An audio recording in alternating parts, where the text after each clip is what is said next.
পূর্ব ভারতে এখন উৎসবের মরশুম একেবারে তুঙ্গে। দুর্গাপূজা হয়ে গিয়েছে, লক্ষ্মী পুজো শেষ, দিওয়ালিও শেষ। এবার বিহার এবং পূর্ব ভারতের অন্যতম গুরুত্বপূর্ণ উৎসব ছট পুজো চলছে। নদীঘাটে, পুকুর পাড়ে, প্রতিটি অলিতে গলিতে এখন সাজো সাজো রং। ভোরবেলার সূর্যকে অর্ঘ্য দিতে প্রস্তুত ছটব্রতীরা। কিন্তু এই ধর্মীয় পবিত্রতার মধ্যেই রাজনৈতিক চর্চা চলেছে পশ্চিম বর্ধমানের অঞ্চলে। স্থানীয় বিজেপি নেতৃত্ব ছট উৎসবের দুদিন অর্থাৎ 26 এবং 27 অক্টোবর অন্ডাল সাউথ বাজারের মাংস এবং আমিষের দোকান বন্ধ রাখার অনুরোধ জানায়। আর সেই আবেদন ঘিরেই তৈরি হচ্ছে একাধিক বিতর্ক এবং অভিযোগ। একাংশ বলছেন যে এটা নিছক ধর্মীয় শালীনতার একটা অনুরোধ। অন্যদিকে তৃণমূল কংগ্রেস দাবি করছে এটি ব্যক্তিগত স্বাধীনতায় সরাসরি হস্তক্ষেপ। অঞ্চলের একাধিক দোকানদারদের অভিযোগ তুলছে যে বিজেপি কর্মীরা দোকান বন্ধ রাখলে নাকি হুমকি দিয়েছে। পুলিশের অভিযোগের পর প্রশাসন জানায় দোকান খোলা বা বন্ধ রাখা সম্পূর্ণরূপে ব্যবসায়ীর সিদ্ধান্ত।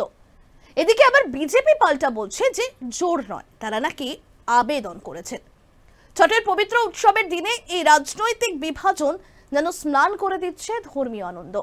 একদিকে পবিত্র নদী ঘাটে চলছে স্নান অর্ঘ্য, অন্যদিকে বাজারে চলছে রীতিমতো তর্ক এবং প্রতিবাদে ভরা নোংরা রাজনীতি। এই সময় সারা রাজ্য জুড়ে চলছে ছট উৎসব। সূর্য দেবতাকে অর্ঘ্য দেওয়া, পুকুর এবং নদীর ঘাট পরিষ্কার রাখা, গানে এবং ভক্তিতে ভরে ওঠা গ্রামাঞ্চল, সব মিলিয়ে আমরা জানছি যে উৎসবের পবিত্রতা একেবারে তুঙ্গে। তবে সেই পবিত্রতার মাঝেই উঠছে অভিযোগ অনেক ঘাট নোংরা, পুকুরের জল অস্বচ্ছ। স্থানীয় প্রশাসন যথেষ্ট সক্রিয় নয়। অঞ্চলেও কিন্তু সে একই চিত্র। এখানেই ছট উৎসবকে ঘিরে দেখা দিল আবার নতুন বিতর্ক।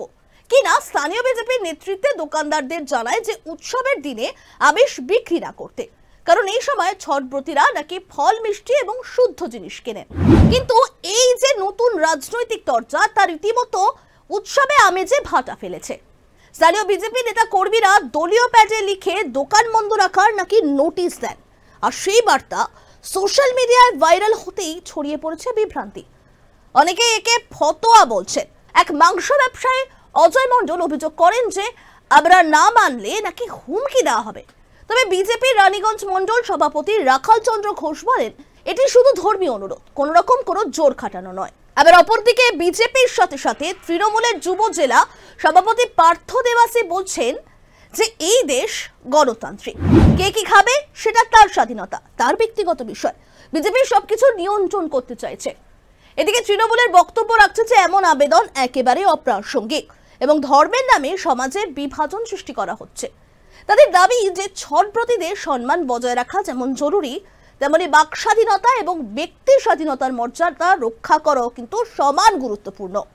অন্ডাল থানায় মৌখিক অভিযোগ জমা পড়তেই নড়ে চড়ে বসেছে পুলিশ। পুলিশের তরফে স্পষ্ট জানানো হয় দোকান খোলা বা বন্ধ রাখা ব্যবসায়ীর ব্যক্তিগত সিদ্ধান্ত, কেউ জোর করলে ব্যবস্থা নেওয়া হবে। পুলিশ টহল বাড়িয়েছে বাজার এলাকায়, ফলে পরিস্থিতি আপাতত নিয়ন্ত্রণে। তবে রাজনৈতিক যে চাপানোত্তর সেটি কিন্তু গোপনে এখনো অব্যাহত। অঞ্চলের সাধারণ মানুষ বলছেন যে উৎসব মানে মিলন, একেবারে বিভাজন নয়। বেশ কয়েকজন স্থানীয় বাসিন্দা জানান যে ছটের দিন ধর্মীয় পবিত্রতা রক্ষা করা, তবে জীবিকার স্বাধীনতাও যেন না হারায়। এই ঘটনায় অনেকেই মনে করছেন ধর্মীয় বিশ্বাসের সঙ্গে সহিষ্ণুতা এবং পারস্পরিক সম্মান বজায় রাখতেই প্রকৃত উৎসবের চেতনা। অঞ্চলের এই ঘটনা যেন এক বড় প্রশ্ন তুলছে। উৎসব কি শুধুই আচার নয়, নাকি এখন বর্তমান পরিস্থিতিতে রাজনৈতিক হাতিয়ার হয়ে উঠছে?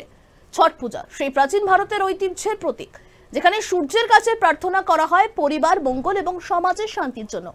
কিন্তু আজ সেই একই উৎসব ঘিরে সংঘাত, অভিযোগ এবং বিভাজনের রাজনীতি চিত্রিত হচ্ছে। একদিকে বিজেপির বক্তব্য যে ধর্মীয় পবিত্রতা রক্ষা করার নাকি আবেদন, আবার পাল্টা দিকে তৃণমূলের দাবি যে এটা গণতন্ত্র বিরোধী আচরণ। আর এই ঘটনায় বুঝিয়ে দিচ্ছে আমাদের সমাজে ধর্মীয় অনুভূতি কতটা সহজেই একটা রাজনীতির হাতিয়ার হয়ে উঠতে পারে। অঞ্চলের মানুষ যেমন বলছেন পুজো মানেই মিলন, বিভাজন নয়। অতএব উৎসবের আবহে আমাদের সকলের দায়িত্ব ধর্মকে সম্মান করা। সেই ধর্মকে সম্মান করা যেমন জরুরি, তেমনি সহিষ্ণুতা, স্বাধীনতা এবং পারস্পরিক শ্রদ্ধা বজায় রাখাও ততটাই জরুরি। তবে ছট উৎসবের প্রকৃত আলো পৌঁছাবে সমাজের স্তরে।